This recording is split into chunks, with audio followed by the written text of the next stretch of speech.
Hello, I'm Harry Harding, and welcome to my new online series. These are troubling and uncertain times for actors, and indeed for the theatre industry. So I thought, whilst we're all locked down, I would keep in touch with my fellow creatives by talking about our favourite subject: ourselves.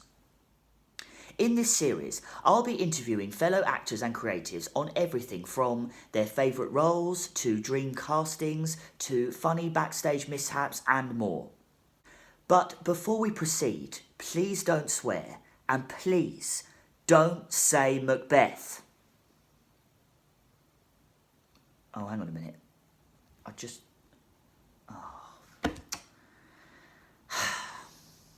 Cue the titles.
My guest this episode is actor, singer, director Andrew Phipps. Andrew started acting at the age of 17 when he joined the Queen's Theatre's Young Company in Hornchurch, Essex. He found himself performing many roles at the University of Surrey before being asked to direct the end-of-year musical How to Succeed in Business Without Really Trying. Having graduated from East 15 Drama School with an MA in acting, Andrew has gone on to appear in many short films, adverts and stage productions. His recent credits include Mr. Toad in Pandemonium Performances' The Wind in the Willows, Sir Henry Baskerville in 9 Lives the Hound of the Baskervilles, Harry Canterville in Brookside Theatre's The Canterville Ghost, and Jimmy in new musical Rinker Dinker. He just about managed to complete short film Last Night before the lockdown. A singer and writer, Andrew also had the pleasure of co-directing Primal Theatre's Cage in 2019. Andrew, welcome to the show. Please don't swear and please don't say Macbeth. I won't. I'll say the Scottish play.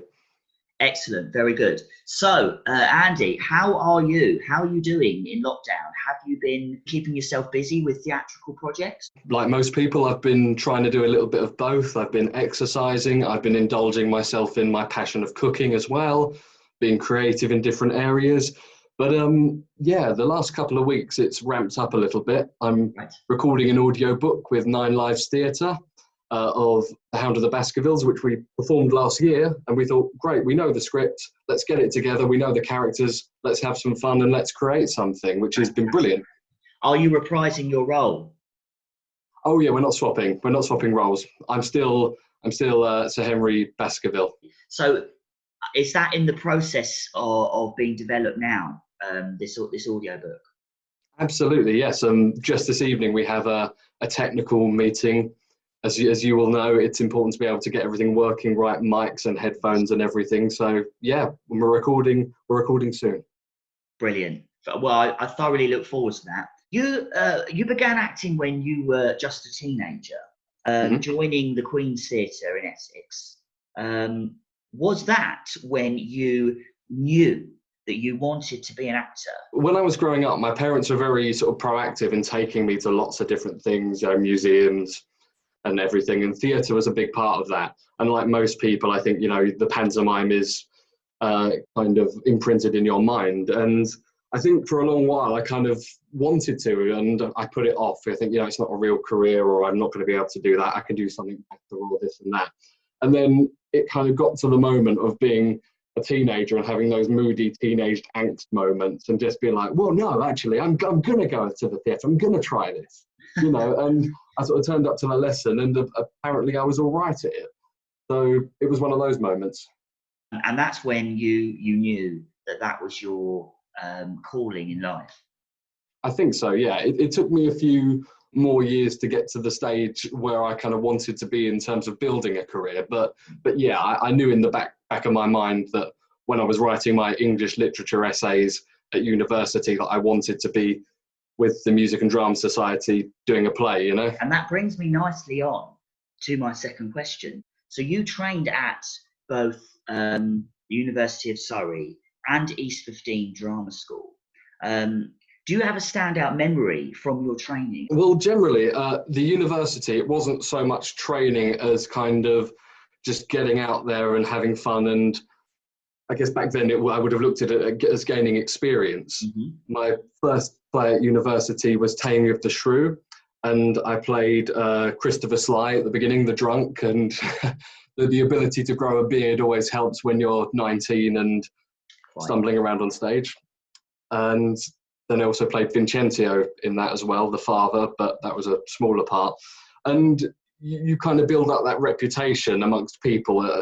As silly as it sounds, theatre is about reputation. People are like, oh yeah, he does that or he does that. And I subsequently got offered to do the musical, end of year musical in my final year. And I thought, well, I've done everything that I can. I need to go and get some training under my belt. So that's when I moved on to East 15. That musical, you corrected that. Was that your first foray into directing?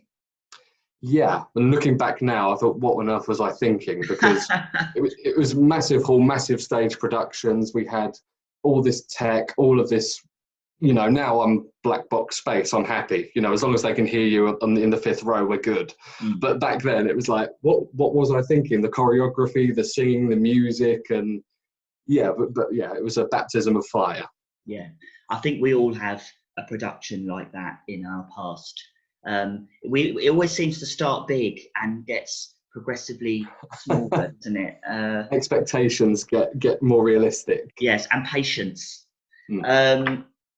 From your impressive acting career so far, would you say there's a favourite character that you've played?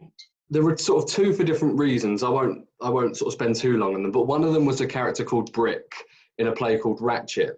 And I enjoyed playing him because sometimes a character comes ready boxed and you think, oh, well, this character's like that, or this character's like that. But Brick was about 5 or 6 different people. People would come along and say, oh, that reminds me of this person, or that reminds me of this person. So that was very satisfying for him. But the other one, purely because of having grown up and doing everything, was the one that I did last year, Mr. Toad. I knew you were going to say that. Yeah. You can't from the complete opposite point of view. You can't deviate from who Mr. Toad is. You can make it your own, but you have to play it a certain way. Otherwise, people will get very disappointed. You can't just do like an introspective Mr. Toad. It doesn't work. You have to do it big and loud. And if big and loud is one thing that I can do, it's that. I mean, that was, I think it's fair to say, a hugely successful tour. Would you say there was a particular venue that you enjoyed the most? Oh, definitely. Abney Park, beautiful place in Stoke Newington. It's incredible. It's a former cemetery, but now it's a nature reserve and park and all sorts of wonderful things. It's incredible. But the fact is that at 6 o'clock every night, it was closed to the public and it just became a playground. It was like a promenade performance. People would walk around, the characters would lead them, we could interact with the audience. So it was different every night for us as well. It was incredible. And Abney, do visit it, people. It's lovely. Thank you for the recommendation. We certainly shall. Now, you co-directed Primal Theatre's Cage in 2019. Now, this was a wild production, you could say. Deliberate pun there. Tell us about the nature of that. What made it quite so wild? It was a evening of animal short pieces and plays. A lot of the people, actually everyone involved with Primal Theatre, tends to be vegetarian or vegan and wants to kind of push the animal welfare kind of line, and it's completely understandable. And it was just a play of lots and lots of little different things. So it was some of them very quick, some of them very funny, some of them more heartfelt. And Natasha Zierhofer, who runs Primal Theatre, is a good friend. She's absolutely wonderful. She asked me if I'd help direct that, having done some vocal coaching for another play they did. And so her, Anka Vida and Mike Kelson, I worked with them and they were brilliant, and it was such good fun. The opening piece, which was one that I directed, was Fleas. So we had two of the actors playing fleas in a very Peaky Blinder, flat cap, English trench coat kind of thing, doing incredible Birmingham accents, trying to make their home within this dog's fur. So as you can imagine, three people on stage recreating that. That's pretty funny. That was a laugh out loud one. So Andrew, now this is a question I ask of all the guests. Is there a dream role that you have always wanted to play? If you could play any role in the world, who would that be and why? Oh, I would have to say it would be something like Francis Henshaw from One Man, Two Governors. Sort of lots of rolling around, being silly, being fun. Some people don't sort of take this well, but I embrace it. I'm a character actor. I've played romantic leads, but by trade, I'm a character actor. So anything like that, Miss Trunchbull from Matilda would be incredible to play, or even the mum from Hairspray. But maybe it says something that I want to play larger than life women, but still. Those are all fantastic choices. I think you would be exceptional in all of those. You've touched on an interesting point there, Andrew. You said about being a character actor. Could you explain a bit about what you meant by that? There are lots of roles that maybe aren't necessarily the lead, but are perhaps maybe very interesting or very funny or very fun, and the ones that kind of people remember, like for example Rafiki out of The Lion King. People remember Rafiki, but he's only in it a couple of times. One of the characters that I'd love to play is from The Woman in White, is Count Fosco, the Italian, again, big, larger than life person. So often these guys are very, very fun, and you get a lot of scope with them.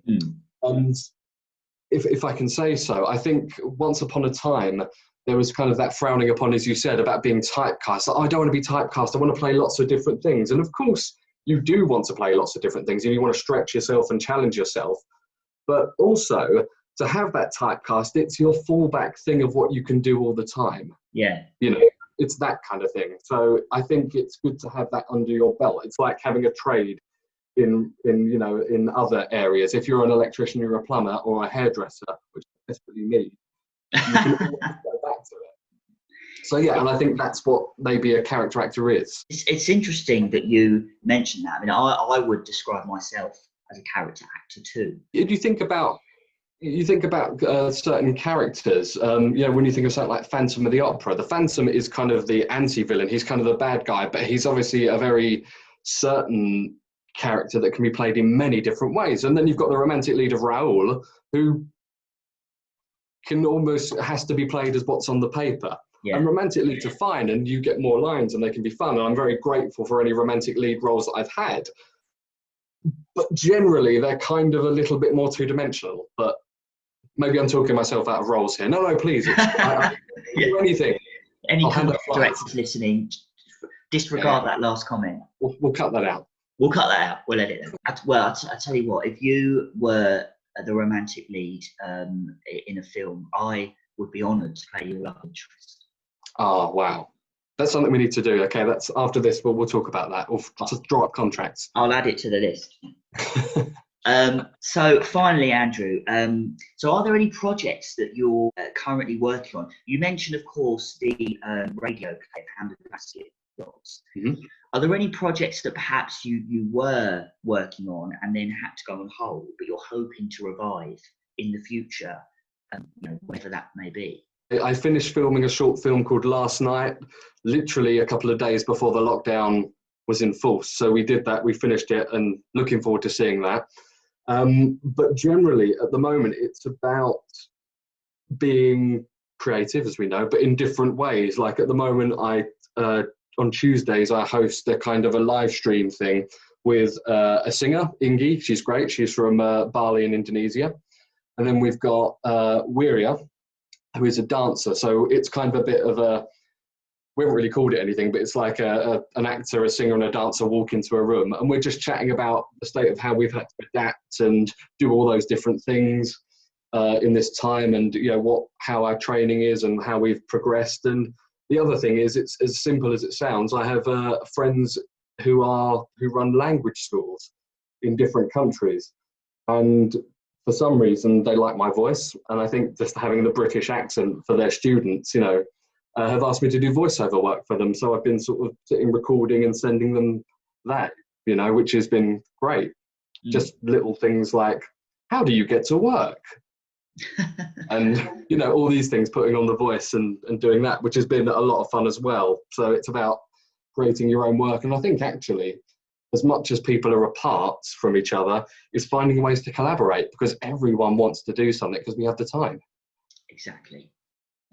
Well, that is exactly how this show was born, from that very idea. So, Andrew, it's been a real pleasure seeing you again and talking to you. I mean, it's great to see you as well. We'll have to get together and do something, because I think we've been aching to do a project together for a while, but it's been to do with distance, hasn't it? Because you're sort of to the north of London and I'm to the far east of London, but we need to come and join in the middle and do something. We need to get together. Absolutely, 100%. You heard it here first, viewers. A Don't Say Macbeth exclusive. We've just announced a brand new project, collaboration between Andrew and myself. Well, listen, Andrew, take care of yourself. Stay well and stay safe. Thank you very much. Lovely to see you. And you.